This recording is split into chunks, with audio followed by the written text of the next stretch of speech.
Hello, happy thinkers. Welcome to my show tonight. Thank you for showing up.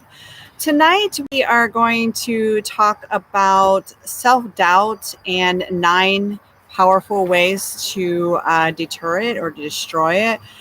Self-doubt is often caused by lack of self-esteem and confidence in our own abilities, and it happens to everyone at some point or other.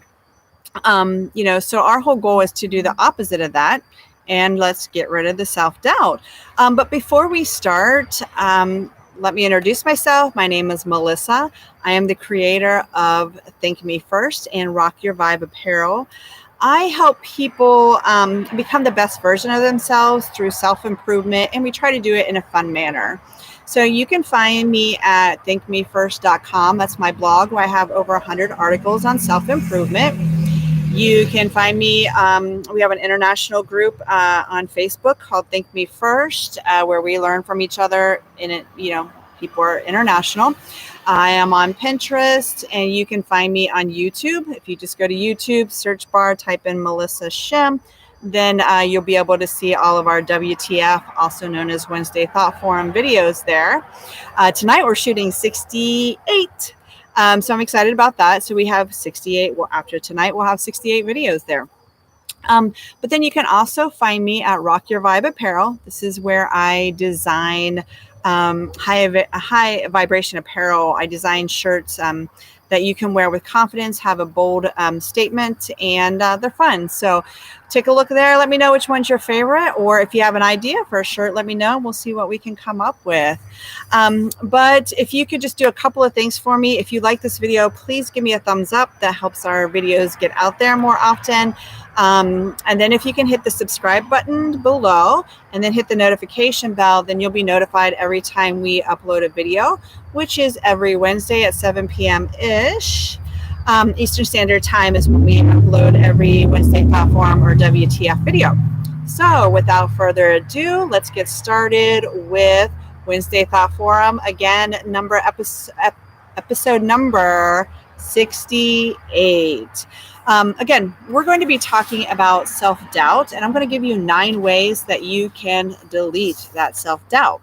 So as we talked in the introduction, a lot of times we bring self-doubt on ourselves, obviously, because we are lacking confidence and self-esteem in that particular situation or area or thought process, and we don't have any confidence in our own abilities when it comes to that certain situation. So what we want to do is the total opposite.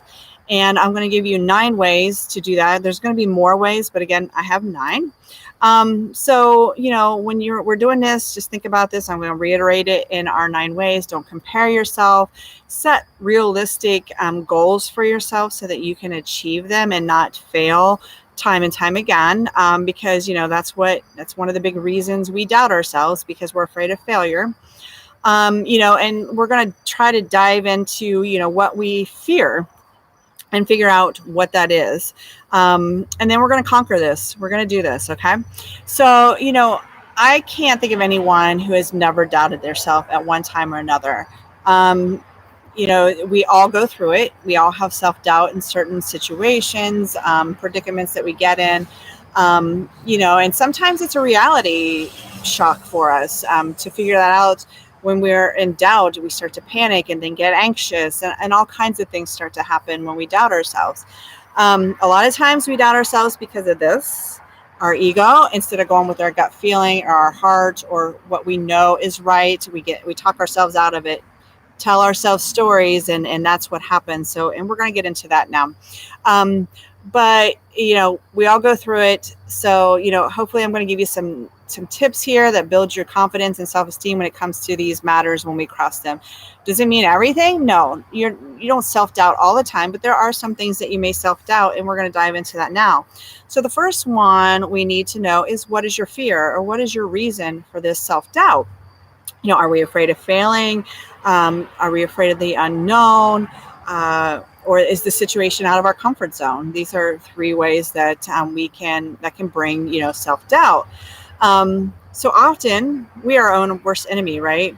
We can give advice to family members and friends all day long, and it's easy for us to do, but it's hard for us to take back our own words and apply that. So we're a little hypocritical when it comes to that, and we are our own worst critics. So we need to remember that when we are making these decisions and we're doubting ourselves. So a big thing that happens is we tell ourselves these stories. If we start to feel anxious or we start to do that self-doubt is because we are telling our stories because we're either fearing, we are scared of the outcome or the unknown, or again, we're coming out of our comfort zone. So we tell ourselves these stories, and then it just builds up and it goes downhill from there. So one of my tactics to this, because again, we all do this at one time or another. One of my tactics to this is something that my husband brought to my attention. And so he said to take whatever you're fearing or whatever you may be doubting at the time and run through all the worst case scenarios that could happen. Because that's what we're doing. We're telling ourselves these stories that haven't even happened yet or may not even happen. And so write them down. This could be something that you do all the time or just think out. But think of all the negative outcomes and then the positive outcomes from this. A lot of times we end up worrying about nothing. Our worst concerns usually don't happen.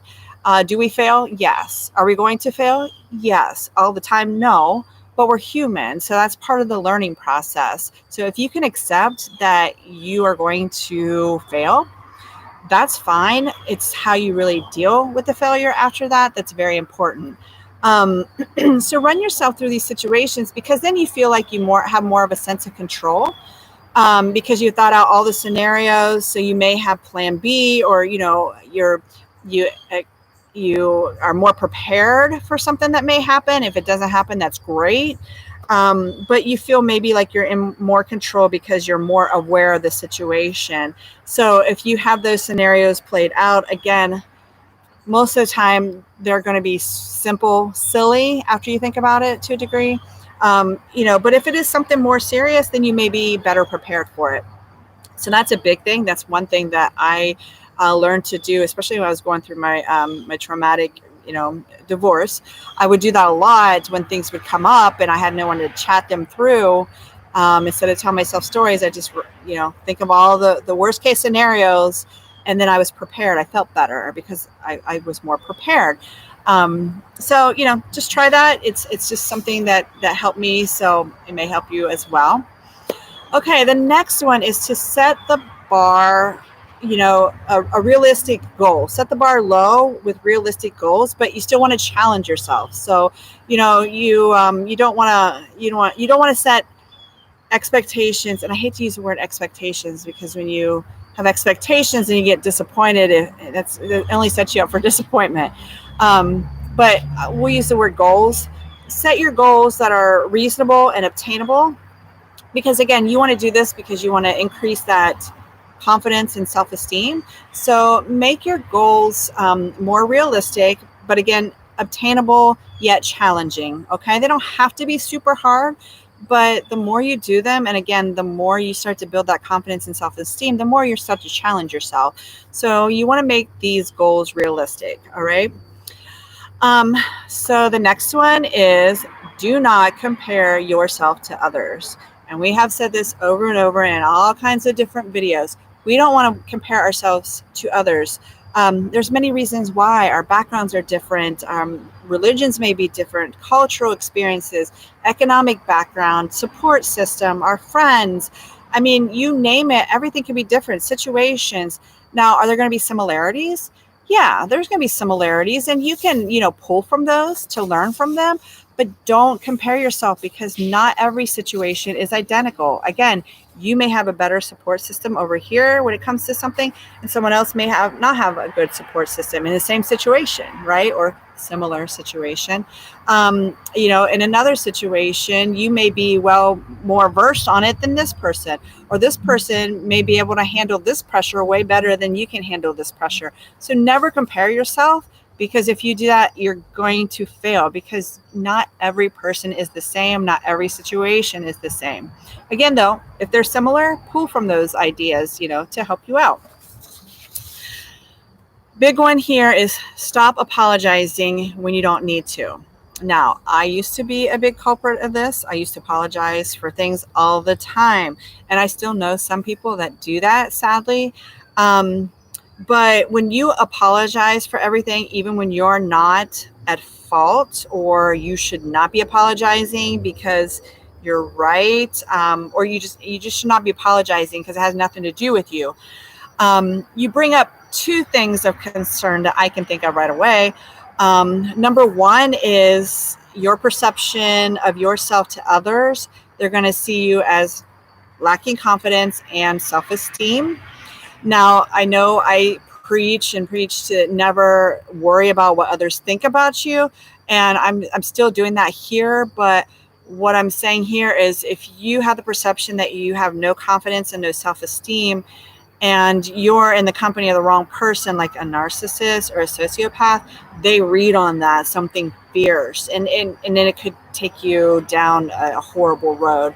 So, don't apologize because, again, you want to attract good people. So you have to be confident and have a positive self-esteem. And if you can do that, then you're going to attract those kind of people. And that's who you want around you, because the more you're around that stuff, just the more it compounds, and you're around it all the time. So you're used to it, and it's instilled in your mindset. The second thing about, the second negative thing about apologizing all the time is you don't increase your self-value or your self-worth. When you're apologizing all the time, you're telling yourself that I'm messing up all the time, and then I have to apologize. So the more you hear this, the more you're going to believe it, and you're just going to keep doing it, and you're never going to come out of that with any kind of confidence or self-esteem or self-value, for that matter. Okay, so those are two big reasons why you don't want to apologize all the time. So the next one is find a reference point where you started to self-doubt. The reason I say this is because, if you have self-doubt and you can find that reference point, then maybe you can acknowledge or be more aware of a certain situation, or, a situation that comes about, or, something. It's a pattern to where you're starting your self-doubt.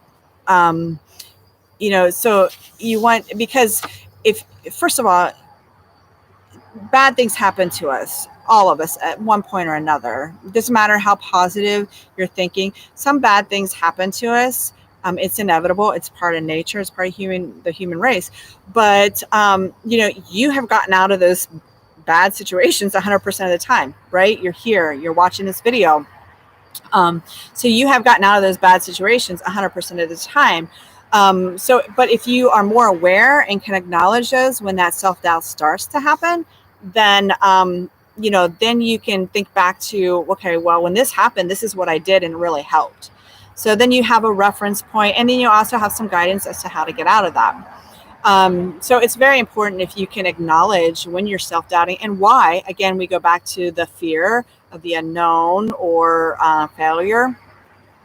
Because it's really important to know why you're self-doubting yourself. Again, almost 99.9% of the time, it's your ego. You're telling yourself stories of things that most likely are not going to happen. It happens all the time. That's where worry comes from. And that's why I try to tell people not to worry about things, because first of all, you don't have control over them. You can only control the things that you have control over. So you can't worry about things you have no control over, which is a lot of stuff. You have control of yourself and how you deal with things. That's really about it, which is a lot, if you think about it. Another point to help decrease self-doubt is to do something for yourself or someone else. I'm going to say this over and over again too. If you are not happy with yourself, you're not going to be happy with anything or anyone until you are happy with yourself. You're with yourself 24/7, more than anyone else. And if you are not happy with yourself, you are not going to feel long-term happiness with anything or anyone. It's only going to be a temporary happiness if you do find happiness and you're not happy with yourself. So if you're not happy with yourself and you go out and you buy that new Lexus, you're going to be happy, but it's going to go away because you're not happy with yourself. If you find that nice guy or gal or partner or whomever, and you're happy with them, but you're not happy with yourself, it's not going to last. I'm just telling you. You have to be happy with yourself, and then all else will fall into place. So when I say this again, do something nice for yourself or for someone else, because if you're self-doubting and then you do something nice, you compliment yourself in the mirror, or you compliment someone else, that makes you feel happy. And again, you may not be happy with yourself all the time, but that is a moment where you're happy. So the more you do this, the more it's going to increase, again, your confidence and your self-esteem, your self-value, your self-worth. So keep doing it, make it a habit, and it'll naturally flow. Okay. Next one is embrace the good and the bad. Like I said earlier, bad things are going to happen. Good things are going to happen. Bad things are going to happen even if you're thinking positively, but it's about how you deal with it. Instead of thinking, why did this happen to me? You might think, how did this happen? Why did this happen for me? Whether we think it's a bad thing or not, it may actually be a good thing, but we need to find that good thing in that bad thing. My biggest thing here is just to acknowledge the negative and the positive feelings, because you need to acknowledge your feelings. You're going to have bad feelings. You're going to have great feelings. Again, thinking positive doesn't mean that negative things aren't going to happen to you. It's just how you deal with it. So, acknowledge those feelings and then move on and learn from them, The next thing is, I think this is the last thing. I'm sorry, looking at my notes. Nope, one more. But anyways, okay, so always do your best. And I say this because if you always do your best, you cannot blame yourself if you didn't succeed, because you're doing your best. Thomas Edison, inventor of the light bulb, right? I can't remember, but it's either 10,000 or 100,000 times he failed at creating the light bulb. We'll just say 10,000. That's still a lot. But he kept learning why he failed, and he kept going and going 10,000 times. And we got the light bulb. Huge success in the science industry. But that's what I'm saying. If you always do your best, you cannot fault yourself if you fail. You learn why you failed, and then you move on, and you keep moving and moving and moving until you succeed. Again, you do your best. That's all you can ask of yourself at any given time. And most of the time, you're going to do well if you have that mindset and your confidence and your self-esteem.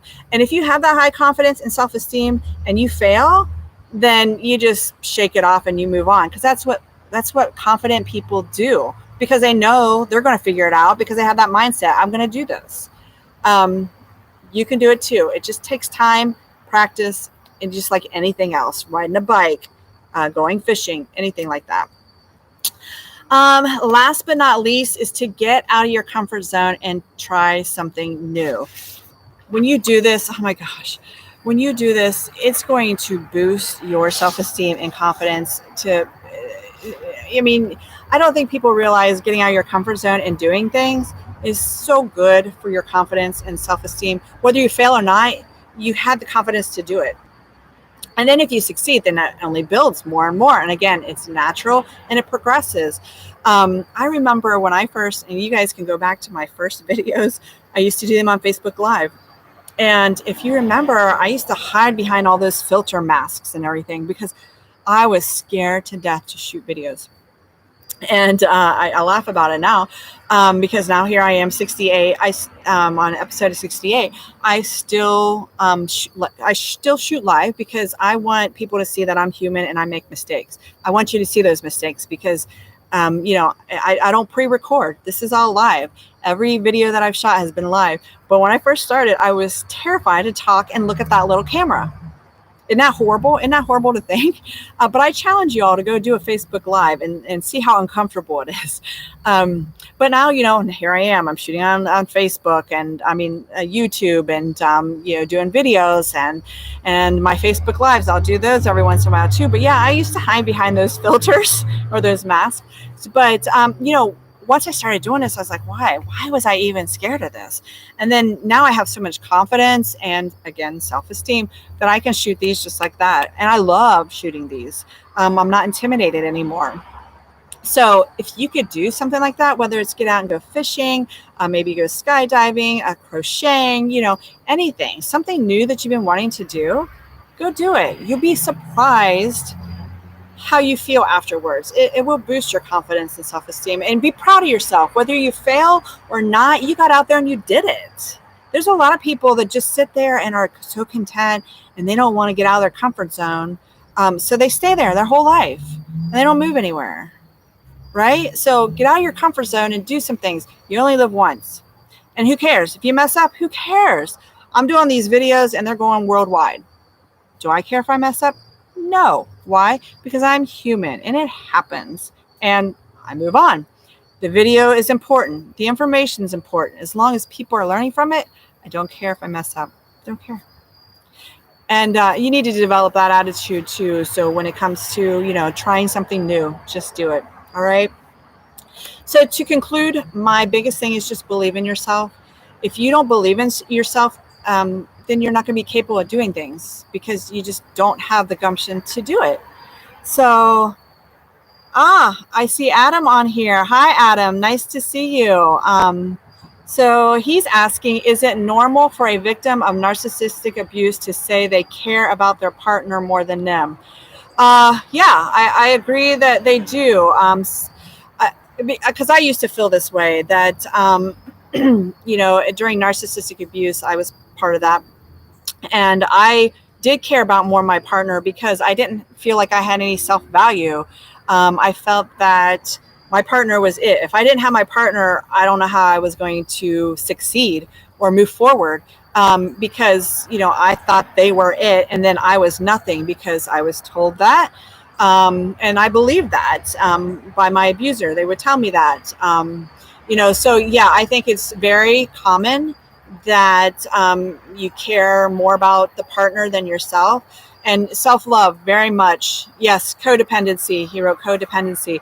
So true. And to break from that, it's very scary. And that was my biggest step. I knew I was going to break free. I just didn't know when. And then just one day I was like, okay, that's it. I'm done. Washing my hands of it. And I did it. So yes, codependency is huge on that. And that's what they want. They want you to be codependent on them so that you won't leave. And that's exactly what they do. And that's why they do the love bombing and everything that I've ever talked about. So yeah, trauma bonding is so addictive. It is. And it's really sad. Because a lot of people don't have the courage to get out of it. And they don't think they can. So yeah, it's right. You're right. It's hard to get over too. And yeah, I mean, that's why I did my blog. It was very, very therapeutic for me. And now I'm just trying to share with everyone. So very good points, Adam. Thank you for commenting. I'm glad I saw your comments there. So yeah, so if you can get rid of these self-doubts, it's great. You can apply it to anything. If you could just leave in the comments what you thought was very beneficial to this, that would be great. Or if you have any topics that you want to talk about, believe me, you're probably not the only one out there wondering. So shoot me a note, drop them in the comments, and we'll get out there and we'll do a video on it. So, because again, you're probably not the only one who's going through it. Not that I'm comparing you to others, because I tell you not to do that. But there's probably others out there that are experiencing some similar things. So I want to thank Adam for commenting. And I want to thank everyone who showed up. That I really appreciate your support, love. Adam's got another comment here. So let me see. Cold showers for healing. That helps. I'm a water person. I'm Cancerian. So yeah, cold showers help for me. There's many ways to get through self-doubt. He said cold showers. Again, that helps me too. So do warm showers, just any kind of water. We say that the ocean is very therapeutic, again, for water people. Writing, jogging, just any kind of outlet for negative energy. But very good points, Adam. So, but yeah, again, drop in the comments if you want me to research something, we'll talk about it. Otherwise, I thank everyone for joining me. I appreciate your guys' love and support. it means a lot to me. It keeps me going. You guys give me tons of ideas to help others out there. So anyways, I wish you all the best. Thank you, Adam, again for joining. Your comments really help. And again, if you're feeling them, then there's probably others too. So feel free. Thank you, Adam, for he subscribed too. Woohoo! Thank you, Adam. Again, you guys can all reach out to me personally too. I mean, Adam's here, and so reach out to me personally. I don't mind talking through things with people personally. So anyways, I just want to wish you all the best of luck and have a good week until I see you next week. But remember, think me first. It's not selfish, but it is necessary. Everyone take care, and I will see you next week. Thank you. Have a good evening. Love you guys.